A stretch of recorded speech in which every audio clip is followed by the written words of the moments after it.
예, 반갑습니다. 저번 주하고 저번 주에는 이제 구원의 확신에 대해서 우리가 다 말씀을 한번 나누었습니다. 한 번 구원은 영원한 구원, 한 번 해병은 영원한 해병이듯이 한 번 구원은 영원한 구원이다라고 우리가 그 확신을 가질 수 있는 말씀들을 가졌는데요. 이번에는 제가 이제 그 말씀 준비하는 도중에 사실 이 말씀이 아니라 구원의 확신에 대한 것을 한 번 더 준비하려고 했는데 그것을 주님께서 별로 원치 않으시는 것 같더라고요. 그래서 구원을 우리가 얻었으면 그 다음에는 어떻게 살 것인가에 대한 말씀을 한번 준비해 보자고 해서 준비했습니다. 우리가 그 많은 그 복잡한 구절이 있는 그런 그 성경 중에서 히브리서도 상당히 복잡한 교리를 가지고 있습니다. 정확한 교리 체계를 가지고 있는 성경인데, 히브리서에서는 주로 말씀하시는 것이 거듭난 성도들이 거룩한 생활 그리고 열매 맺는 삶을 위해서 어떻게 살 것인가를 말씀하고 있습니다. 하나님께서는 사실 우리가 은혜 안에서 구원받고 난 다음에 은혜 안에서 자라날 수 있도록 모든 것을 제공하십니다. 제공하시면 뭘 기대하실까요? 잘 자라기를 기대하시겠죠. 우리가 영적 성숙에 도달하기를 기대를 하고 계십니다. 이것이 가능하도록 하기 위해서 하나님께서는 이에 필요한 모든 것을 직접 제공하시고, 또 대제사장이신 그리스도께서는 지금도 우리를 위해서 하나님의 오른편에서 앉아서 중보하고 계십니다. 따라서 그 어떤 그리스도인도 영적 갓난아이로 머물러서 실패하는 삶을 살거나 열매 맺지 못하는 것에 대해서 변명을 할 수가 없게 되어 있습니다. 즉 하나님께서는 모든 필요한 것을 제공하셨고 또 다음과 같이 말씀하셨기 때문입니다. 같이 읽어보시겠습니다. 히브리서 4장 14절에서 15절입니다. 그런즉 위대하신 대제사장 곧 하늘들로 들어가신 하나님의 아들 예수님께서 우리에게 계시니 우리가 우리의 신앙 고백을 굳게 붙들자. 우리에게 계신 대제사장은 우리의 연약함의 감정을 느낄 수 없는 분이 아니요 모든 점에서 우리와 똑같이 시험을 받으셨으나 죄는 없으신 분이시라. 아멘. 이것이 바로 우리의 연약함과 실패에 대처하도록 하나님께서 예비해 놓으신 것입니다. 우리의 대제사장이신 예수 그리스도께서는 우리의 갈등도 이해하시고 우리의 시련도 이해를 하십니다. 좌절하고 패배당한 하나님의 자녀가 그분께 나와서 그분께 긍휼과 은혜를 구하면 주님께서는 승리하는 삶을 살아갈 수 있도록 도와주시겠다고 말씀하고 계신 겁니다. 히브리서 4장은 다음과 같이 마무리되고 있습니다. 4장 16절입니다. 같이 읽겠습니다. 그러므로 우리가 긍휼을 얻고 필요한 때에 도우시는 은혜를 얻기에 은혜의 왕자로 담대히 나갈 것이니라. 담대히 갈 것이니라 하시고 계시죠. 이와 같이 하나님께서는 모든 것을 예비를 해 놓으셨습니다. 그래서 하나님의 자녀라면 그 누구도 패배와 불순종에 계속 머물러 있을 핑계를 댈 수가 없습니다. 히브리서 6장 1절에는 오직 완전함으로 나아가자라고 말씀하고 계십니다. 만약 우리의 삶에서 발견되는 악을 회개치 않고 계속해서 묵인한다면 이는 고의로 죄를 짓는 것입니다. 주님께서 제일 싫어하시는 것이 고의로 죄를 짓는 것이죠. 그것은 죽음에 이르는 죄라고 말씀하고 있고, 이 땅에서 징계에 의해서 주님의 심판을 받거나 아니면 그리스도의 심판석 앞에서 심판을 받게 될 것입니다. 히브리서는 영원하신 하나님의 아들이시며 또 사람들의 구원자로서의 주 예수 그리스도의 초상화와 함께 시작하고 있습니다. 예수님께서는 신약 성경의 주인공이시죠. 하지만 또한 구약 성경에 나오시는 하나님이시기도 합니다. 구약 성경의 주님은 다른 아닌 신약 성경의 예수님이십니다.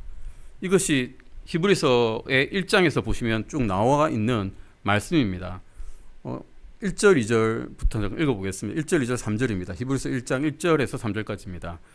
지나간 때에는 여러 시대에 다양한 방식으로 대언자들을 통해 조상들에게 말씀하신 하나님께서 이 마지막 날들에는 자신의 아들을 통해 우리에게 말씀하시고 그 아들을 모든 것의 상속자로 정하셨으며 또한 그 아들로 말미암아 세상들을 만드셨느니라. 하나님의 영광의 광채시요 그분 자체의 정확한 형상이시며 자신의 권능의 말씀으로 모든 것을 떠받치시는 이 아들께서는 친히 우리 죄들을 정결하게 하신 뒤에 높은 곳에 계신 존엄하신 분의 오른쪽에 앉으셨느니라 라고 말씀하고 계십니다. 이 말씀에서 우리는 그분이 어떤 분이신지를 알 수가 있습니다. 첫 번째, 그분은 모든 것의 상속자이십니다. 두 번째, 그분은 우주의 창조자이십니다. 아멘. 또 그분은 하나님의 영광의 광채이십니다. 또 그분은 하나님과 동일한 실체이십니다. 또한 우주를 지탱하시는 분이십니다. 우주의 운행이 어떻게 되는지 알고 계시죠? 예, 태양은 은하계의 중심을 따라서 돌고 있습니다. 또 우리는 그 지구는 태양계를 따라 돌고 있습니다. 만약 주님께서 이 물리궤도의 법칙 하나만 바꾸시면 1도만 바꾸셔도 여기가 굶어 죽거나 추워 죽거나 얼어 죽거나 아니면 타서 다 죽거나 뭐 그렇게 될 것입니다. 우주를 지탱하시는 분이시란 겁니다. 그분은 다른 사람들의 죄들을 정결케 하시는 또한 죄 없는 분이십니다. 또한 그분은 신성한 왕좌에 앉아 계십니다.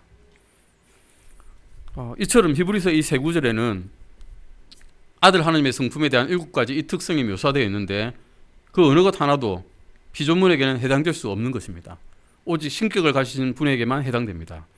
성경에 다른 구절이 하나도 없어도 예수 그리스도의 신성에 대한 아무런 언급이 없어도 이 히브리서의 세 구절만으로도 주님께서는 어떤 분이신지를 우리는 알 수 있습니다. 이와 같이 히브리서는 하나님의 아들이신 예수님을 소개하고 있으며 히브리서의 주제가 바로 이분이심을 드러내고 있습니다. 이 영원하신 하나님께서, 상상할 수 없는 이 하나님께서 인간이 되셨으며 또 인간의 본성을 취하시고 사람의 모양으로 나타나셨습니다. 요한은 이를 두고 요한복음 1장 14절에서 말씀이 육신이 되셨다라고 기록을 했습니다.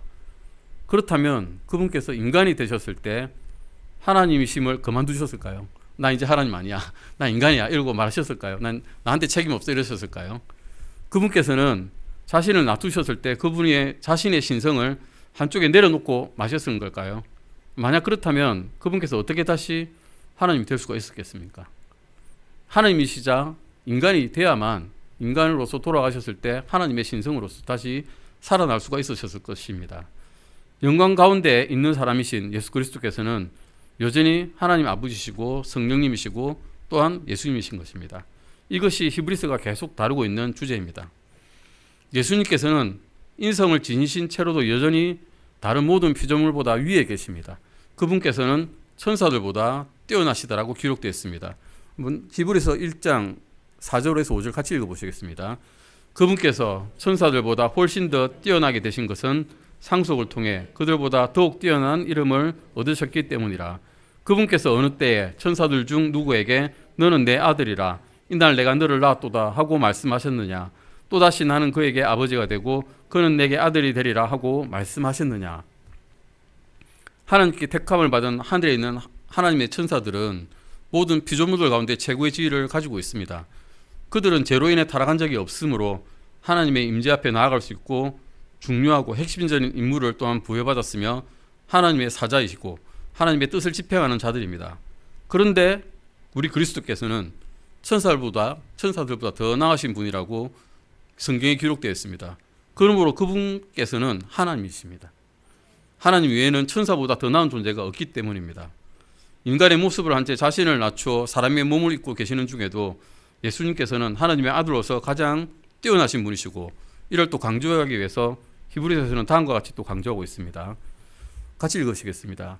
또다시 그분께서 그 처음 나신 분을 세상 속으로 데려오실 때 이르시기를 하나님의 모든 천사들은 그에게 경배하라 하시며, 하나님께서는 또 마태복음 4장 10절에서 너는 주 내 하나님을 깨 경배하고 그분만을 섬길지라 라고 말씀하셨습니다. 그런데 예수님께서는 그 경배를 천사들에게 받으심으로써 친히 하나님이심을 선언을 하셨습니다. 이 모든 것이 예수님께서 인간의 육신을 입고 또 인간의 본성을 지니신 채로 거하시는 하나님이심을 입증하는 것입니다. 그분께서 천사들보다 더 낫게 되었다는 이 말씀에 의해서 이것이 분명한 사실로 드러납니다. 천사들은 처음 나신 분께서 이 세상에 들어오셨을 때 이분을 경배하라는 명령을 받았습니다. 또한 피와 침으로 범벅이 된 채 갈보리 십자가에 못 박히셔서 최고의 모욕과 굴욕을 온유하게 견뎌내신 그분이 다름 아닌 전능하신 하나님이시며 또 창조자이신데 그분은 자신의 피조물에 의해 십자가에 달리셨습니다. 우리가 이분이 누구신지 마음에 명심할 때 우리 구속받은 자들은 그분께 완전하게 헌신하면서 완전하게 나아가야만 한다는 히브리서의 요구를 이해를 하게 될 것입니다. 이것이 바로 히브리서의 메시지이고 우리가 기억해야 될 것입니다. 즉 하나님의 아들이시며 또 사람의 아들이신 분으로 선명하게 묘사되는 바로 그분께 우리 믿는 자들 모두가 모든 것을 내어드려야 하는 것이 마땅하다는 이야기입니다. 히브리서 1장 그리스도께서 천사들의 무리보다 우월하심을 많은 정도로 방금 보셨던 성경 구절에서 입증을 하였습니다.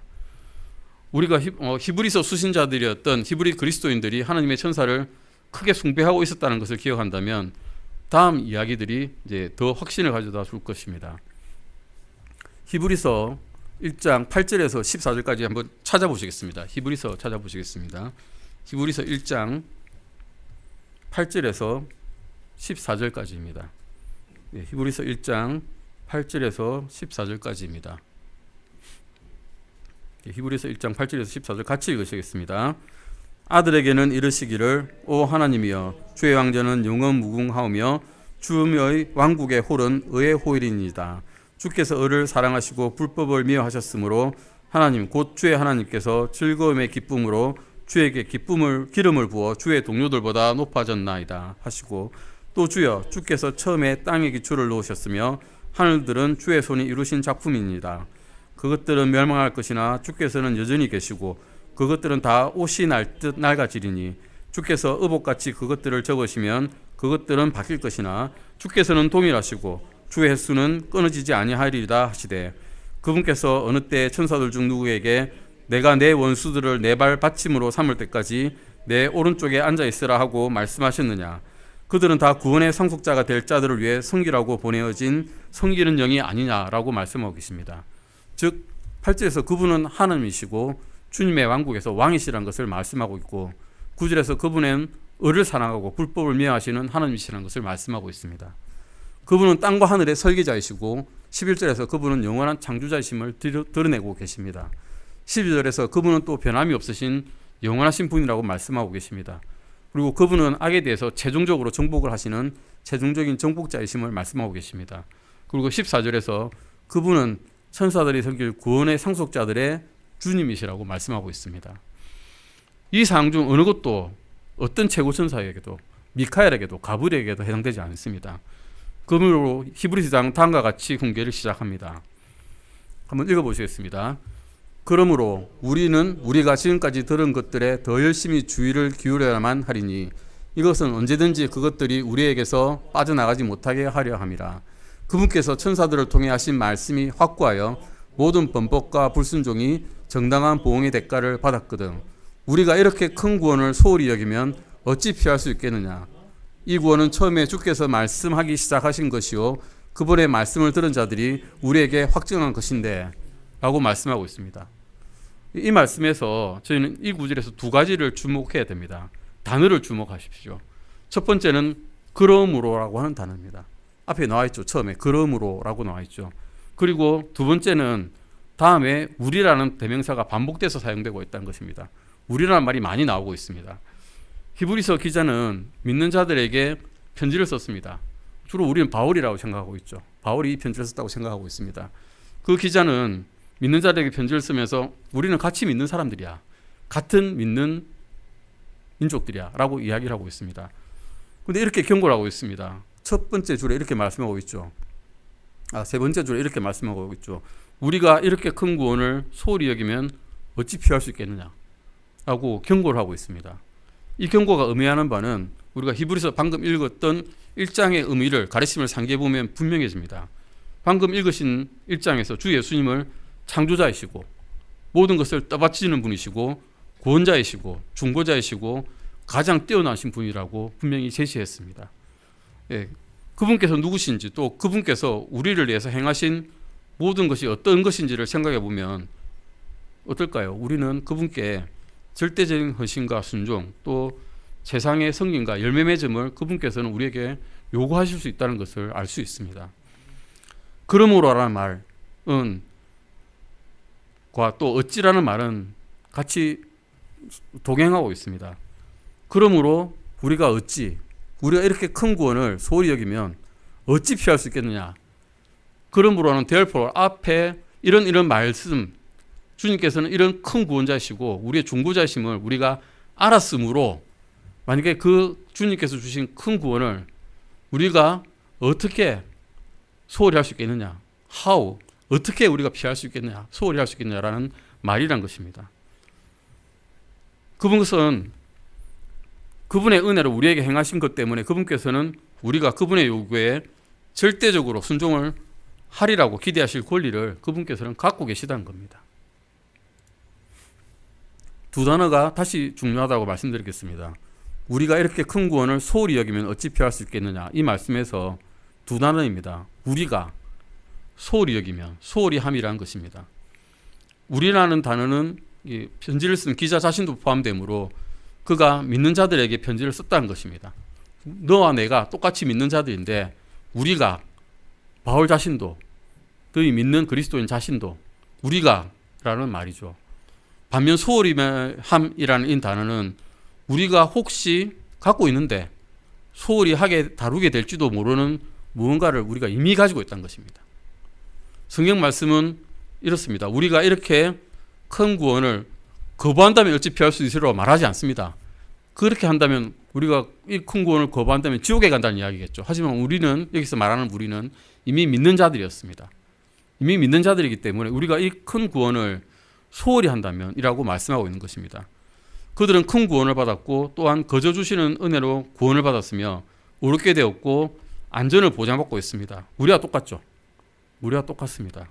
따라서 이들에게는 이에 합당한 행위가 따라야 된다라고 이야기하고 있는 것입니다. 우리는 우리의 구원을 가지고 무언가를 해야 됩니다. 우리가 은혜로 받은 이 구원을 소홀히 해서는 안 된다는 것입니다. 회심은 우리의 구원으로 끝이 아니라 단지 영원한 삶의 시작이란 것입니다. 이제 우리는 완전을 향해 나아가야 됩니다. 이것이 히브리서 전체의 주제입니다. 이스라엘 민족을 잘 아실 것입니다. 이스라엘 민족들은 이집트에서 나왔습니다. 아시죠? 이집트에 나온 것은. 예, 그 12 재앙을 다 겪게 하고 이집트인들에게 제발 좀 나가달라 해서 나왔습니다. 그들의 모든 재물을 가지고 나왔습니다. 유월절 어린 양의 피로서 구속을 받았습니다. 그들의 목표지점은 어디였습니까? 승리의 땅인 가나안이었습니다. 그럼에도 불구하고 이집트에서 나올 때 있었던 겨우 몇 사람만이 이 풍요로운 땅에 도착을 했습니다. 대부분의 이 가나안 땅에 들어간 사람들은 그들의 자손들이었습니다. 그들은 들어갈 수가 없었습니다. 심지어는 모세도 들어갈 수가 없었죠. 대다수의 무리들은 피에 의해 구출되었고 다시 이집트로 돌아가지도 않았고 했지만 광야에서 죽었습니다. 승리의 땅인 가나안에 들어가는데 실패했다는 것입니다. 가나안은 하늘나라가 아니고 영적으로서는 현 세상에서의 승리를 상징하는 곳으로 히브리서는 이 승리의 삶을 어떻게 살 것인가를 말씀하고 있는 것입니다. 사도 바울은 빌립보 형제들에게 다음과 같이 썼습니다. 같이 한번 읽어보시겠습니다. 2장 12절, 빌립보서 2장 12절입니다. 그러므로 내 사랑하는 자들아, 너희가 항상 순종한 것 같이 내가 있을 때뿐만 아니라 지금 내가 없을 때에도 더욱더 순종하여 두려움과 떨림으로 너희 자신의 구원을 일하여 드러내라 라고 말씀하고 있습니다. 이것은 구원받는 믿는 사람들에게 보낸 서신입니다. 편지입니다. 바울은 이들을 사랑하는 자들이라고 불렀습니다. 이 구절은 믿는 자들의 순종을 다루고 있습니다. 이들은 구원받기 위하여 일하는 것이 아니고 그들이 받은 구원을 일하여 밖으로 드러내 보여야 합니다. 하나님께서는 우리 안에서 일하고 계시고 또 우리는 일하여서 밖으로 그 믿음을 드러내 보여야 합니다. 구원은 선물입니다. 구원은 내 자신으로 노력한다고 이룰 수 없죠. 구원은 그냥 거저 주신 것입니다. 그러나 그 구원은 책임을 동반합니다. 우리는 구원을 가지고 열매를 생산할 수도 있고 또 구원을 소홀히 할 수도 있습니다. 두 가지 다 우리의 선택입니다. 하지만 이렇게 큰 구원을 어떻게 드러내지 않을 수 있겠습니까? 비유를 한번 해보겠습니다. 저는 별로 돈이 없지만 어떤 사람에게 농장을 선물을 한다고 생각해 보겠습니다. 그 선물을 받은 분은 그 농장을 노력도 하지 않고 돈도 한 푼도 들어가지 않고 그냥 받았습니다. 이 농장은 그냥 공짜로 넘겨진 겁니다. 권리증도 넘겨받았고 소유권도 그분에게 있습니다. 그분은 그 농장을 열심히 가꾸어서 많은 과실의 수확을 얻을 수도 있고 또한 소홀히 여겨서 잡초만 무성하게 만들 수도 있습니다. 그 농장을 소홀히 했다 하더라도 선물을 받은 것이기 때문에 소유권이 박탈되지는 않을 것입니다. 하지만 그 소홀함으로 인해서 그 당신의 수고에 대한 보상과 축복은 박탈될 수 있을 것입니다. 구원도 마찬가지입니다. 구원은 은혜로 거저 주어지는 선물이었습니다. 그러나 당신이 그 구원을 가지고 어떻게 했느냐에 따라서 주수 때의 보상과 손실이 결정이 될 것입니다. 우리가 회개복을 해야 할 때가 다가오고 있습니다. 하나님께서는 모든 믿는 자들의 구원이 가져다 준 기회와 시간과 책임에 대해서 무엇을 했는지 그 행위에 따라서 심판하신다라고 분명히 말씀하고 계십니다. 이 심판은 그리스도의 심판석에서 있게 될 것입니다. 그리스도의 심판석에서 받을 보상은 보고서의 내용이 리포트가 좋은 사람, 굿 리포트를 한 사람에게 보상이 주어질 것입니다. 구원을 소홀히한 사람들에게는 보상의 손실을 당하게 될 것입니다. 이것이 바로 히브리서 2장 3절에서 말씀하시고 계시는 이 말씀입니다. 같이 읽으시겠습니다. 우리가 이렇게 큰 구원을 소홀히 여기면 어찌 피할 수 있겠느냐. 이 구원은 처음에 주께서 말씀하기 시작하신 것이요 그분의 말씀을 들은 자들이 우리에게 확증한 것인데 라고 말씀하고 있습니다. 여기서 피한다는 말이 무엇을 피한다는 것일까요? 아까 말씀드렸듯이 지옥을 피하는 것이 아닙니다. 이미 구원받은 자들은 영원한 구원을 약속받았기 때문에 구원을 뺏길 수 없습니다. 지옥을 피하게 해주는 것은 은혜의 구원이지 우리의 행위가 아니기 때문입니다. 여기서 말하는 것은 회개 보고할 때 하나님의 심판을 피할 수 없다는 것입니다. 바울의 말씀을 다시 한번 들어보시겠습니다. 고린도전서 3장 13절에서 15절입니다. 같이 읽으시겠습니다. 각 사람의 일이 드러나리라.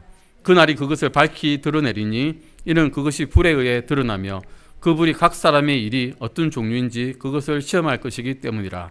어떤 사람이 그 기초 위에 세운 일이 남아있으면 그는 보상을 받을 것이요 어떤 사람의 일이 불타면 그는 보상의 손실을 당하리라. 그러나 그 자신은 구원을 받되 불에 의해 받는 것 같이 받으리라. 이 말씀은 실로 엄숙하신 말씀입니다. 우리가 구원받았다고 해서 그저 우리가 하고 싶은 대로 우리의 육신이 기뻐하는 대로 살아서는 안 된다는 말씀입니다. 은혜는 우리에게 죄를 지을 면허를 준 게 아닙니다. 아니고 또 느슨한 삶에 대해 변명을 제공하려고 구원을 주신 것도 아닙니다. 우리 모두는 구원받은 후에 우리가 행한 일들에 대해 답변하기 위해서 즉 그리스도의 심판석에 출두할 때 너 이리 오너라 할 때 그때 주님께 우리가 어떻게 살았는지를 일일이 다 말씀할 것이라고 분명히 말씀하고 있습니다. 이것은 히브리서의 엄숙한 경고입니다. 같이 한번 히브리서 2장 1절에서 3절 같이 다시 읽어보시겠습니다. 그러므로 우리는 우리가 지금까지 들은 것들에 더 열심히 주의를 기울여야만 하리니 이것은 언제라도 그것들이 우리에게서 빠져나가지 못하게 하려 함이라. 그분께서 천사들을 통해 하신 말씀이 확고하여 모든 범법과 불순종이 정당한 보응의 대가를 받았거든. 우리가 이렇게 큰 구원을 소홀히 여기면 어찌 피할 수 있겠느냐. 이 구원은 처음에 주께서 말씀하기 시작하신 것이요 그분의 말씀을 들은 자들이 우리에게 확증한 것인데 이 말씀을 볼 때 그리스도인의 회심은 이제 신앙생활의 첫걸음일 뿐입니다. 시작이란 것이죠. 우리가 예수님의 형상에 완전히 일치하게 될 때야 비로소 완성될 신앙의 여정이 남아있게 될 것임을 우리는 배워야 할 필요가 있습니다. 우리가 은혜 안에서 주 예수 그리스도를 알아가는 지식으로 승소하게 될 그날까지 하나님께서는 우리를 계속해서 다뤄나갈 것입니다. 그러면 은혜는 받았을 때 은혜는 무엇을 요구할까요? 우리가 하나님의 뜻에 완전히 복종하고 세상으로부터 실질적으로 구별된 삶을 살면서 우리가 우리의 온 존재를 완전히 내어드림으로써 최대한의 열매를 기대하시는 하나님의 의중을 깨닫기 전에는 우리는 여전히 영적인 갓난아기로 남아 있습니다. 또 패배당한 채 열매 맺지 못하는 삶을 살게 될 수도 있습니다. 이 말씀이 되게 저에게 찔림이 되었어요. 엄청 찔리더라고요. 우리는 큰 구원을 소홀히 여기고 있었지 않았나요? 구원받은 지 오래되었습니다. 그런데 믿음 생활에 진전이 없습니다. 내가 섬기는 삶이 다른 사람들에게 기쁨과 도전이 될 수 있을까요? 나는 오늘 나의 인생의 짐을 불평 없이 잘 지고 가고 있나요? 구원의 확신을 분명히 가지고 계십니까? 오늘 예수님께서 본향으로 부르시면 확신 가운데서 그분을 뵐 수 있을까요? 오늘 이 순간 한 걸음씩 한 걸음씩 전진하려고 하고 계십니까? 잠시 멈춰서 이 7월의 중간에 우리의 신앙생활을 점검해 봅시다. 우리의 간증과 섬김을 확신을 또 방해하는 그 무언가가 있다면 솔직하게 고백하고 또 돌이켜서 회개하고 주님께 용서를 구해 봅시다. 주님의 약속을 붙잡고 그분께 인생을 맡기십시오. 요한은 이렇게 훈계했습니다. 요한 1서 2장 28절 같이 읽어보시겠습니다. 어린 자녀들아 이제 그분 안에 거하라. 이것은 그분께서 나타나실 때 우리가 확신을 가지게 하려 하며 또 그분께서 오실 때 우리가 그분 앞에서 수치를 당하지 않게 하려 함이라. 이것은 여러분과 우리가 모두 바라는 것입니다. 저는 패배 삶에 사실 지쳐 있습니다. 승리를 원하고 있습니다. 어떻게 하면 완전함을 향해 나아갈 수 있을까 골몰하고 있습니다. 히브리서 12장에 그 답이 나와 있습니다. 히브리서 12장을 기쁜 마음으로 읽어보시겠습니다. 히브리서 12장 1절에서 2절입니다. 그러므로 이렇게 큰 구름 같은 증인들이 또한 우리를 둘러싸고 있으니 우리가 모든 무거운 것과 너무 쉽게 우리를 얽어매는 죄를 떨쳐버리고 인내로 우리 앞에 놓여있는 경주길을 달려가며 우리 믿음의 창시자요 또 완승자이신 예수님을 바라보자. 그분께서는 자기 앞에 놓인 기쁨으로 인해 수치를 멸시하시고 십자가를 견디셨고 하나님의 왕자 오른쪽에 앉혀지셨느니라. 아멘. 승리를 위한 삶의 길이 여기에 있습니다. 첫 번째는 우리의 삶에서 우리가 하고 있는 모든 죄가 아닌 것 같은데 의심스러운 것, 의심스러운 죄, 그리고 나를 내려누르는 무거운 것들, 또 우리를 얽어매는 모든 죄들을 첫 번째는 판단해 보는 것입니다. 저울에 내려놓고 판단을 한번 해보십시오. 그리고 그것들을 철저히 고백하고 주님께서 용서하심을 받아들이십시오. 그 다음에는 우리의 눈을 주 예수님께 고정합시다. 우리의 눈을 자아와 다른 사람들로부터 거두어 들이시고 오직 주님께만 고정해 봅시다. 우리의 삶에서 겪게 될 모든 경험과 현재 희생과 고난의 관점이 아니라 미래의 영광의 관점에서 해석을 해봅시다. 예수님께서 우리의 본이 되십니다. 주님께서는 앞에 있는 기쁨을 위해서 불평 없이 십자가를 견디셨고 또 수치를 멸시하셨고 고통을 인내하셨습니다.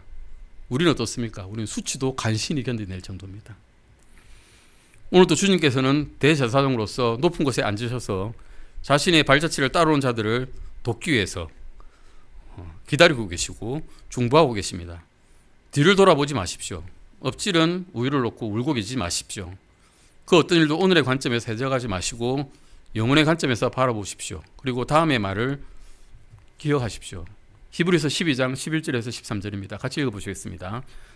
그런데 어떤 징계도 그 당시에는 기쁘게 보이지 아니하고 슬프게 보이나 그럼에도 불구하고 그것은 후에 그것에 의해 단련된 자들에게 그것이 의에 화평한 열매를 맺는지라.